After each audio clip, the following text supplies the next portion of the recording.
Замислете си дека пред вас има кутија полна со падобранци. Изгледаат вкусно, нели? Сега замислете си дека ви стигнува порака дека тие се всушност расипани. Тогаш не би се осмелиле да пробате, така? Штета. Бидејќи ако не направите правилна верификација од каде ги добивате вашите информации, можете многу лесно да ја пропуштите шансата да уживате во еден одличен десерт. Дезинформациите се една од најголемите опасности на денешницата. Тоа се лажни информации што се намерно така напишани за да ги измамат луѓето. Најчесто се добро маскирани за да личат како вистините. Но во вистината е искривена. Фактите не се целосно изнесени. И намерно се користи структура на реченица која ги дезинформира читателите или гледачите. Но дали знаеме да ги препознаеме? Според мене дезинформација е некоја, претпоставам, информација, ама што е како лажно, не знам. Дезинформација е како информација што не е вистинска, ама ако таа беше вистинска би била многу голема и низ цел свет, ама таа не е вистинска. Јас би рекла дека денеска дезинформациите се голема работа, односно луѓето шират некои информации и се чел да повеќат некој внимание. И мислам дека баш поради тоа не треба да се верува на сите медиуми денеска и поради тоа тие самите постојат да привлечат внимание. Дезинформација е исто, како неа според мене, е нешто што е лажно, што го користат за да ве измамат или така. Погрешни информации, нешто што не е вистинско, нереално. Дезинформација е, например, како лажните вести. Например, нешто што не е вистина, го прикажуваат како да е вистина. Дали мислите дека има начин на кој што може да се препознаат или не? Па, мислам дека не сум Ја мислам дека со такви работи. Па најчесто, Пример, секад гледам како читам, гледам дали има логика, нешто, Реално дали звучи. дали има повеќе страни кај што го пишува истото или само тоа е едно. Па, зависи. Треба да се, од кај што е лажниот медиум, да се видат коментарите. Доколку коментарите се вика дека некој лаже, треба да се провери друг медиум. Ако тој медиум пишува дека е точен, би требало да е точно тоа.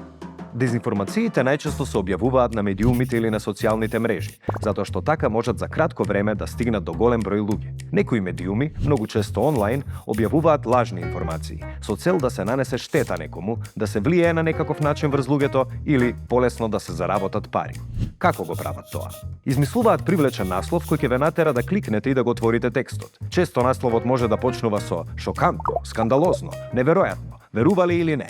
И откако ќе го отворите текстот, ќе видите дека се работи за нешто што е во сосема друга држава, или пак се прераскажува настан што се случил во минатото.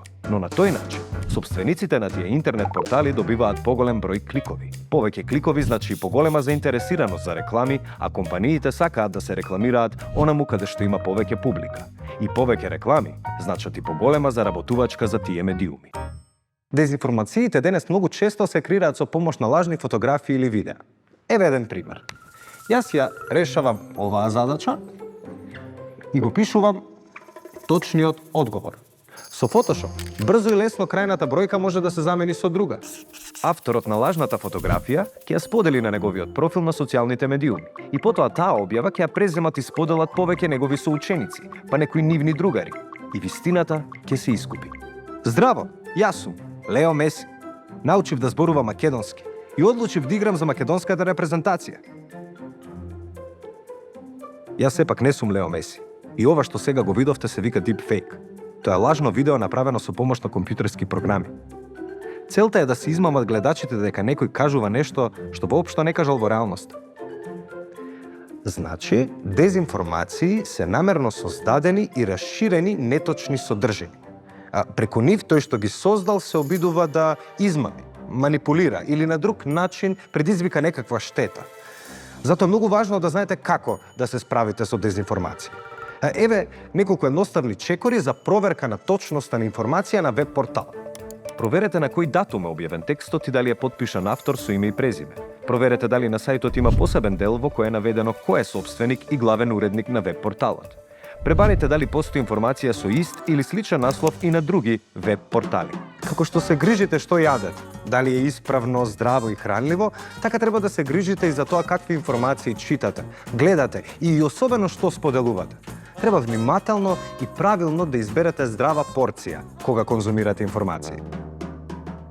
Особено треба да внимавате на тоа што споделувате со другите. Затоа што ако објавите погрешни информации на некој социјален медиум, тие ќе стигнат до многу ваши другари. Но ако расипаните информации ги фрлите во корпа, односно ако не ги споделите со никого, ќе помогнете во борбата против дезинформациите, против штетните информации и против погрешните информации. А сега, кој е за вкусен десерт?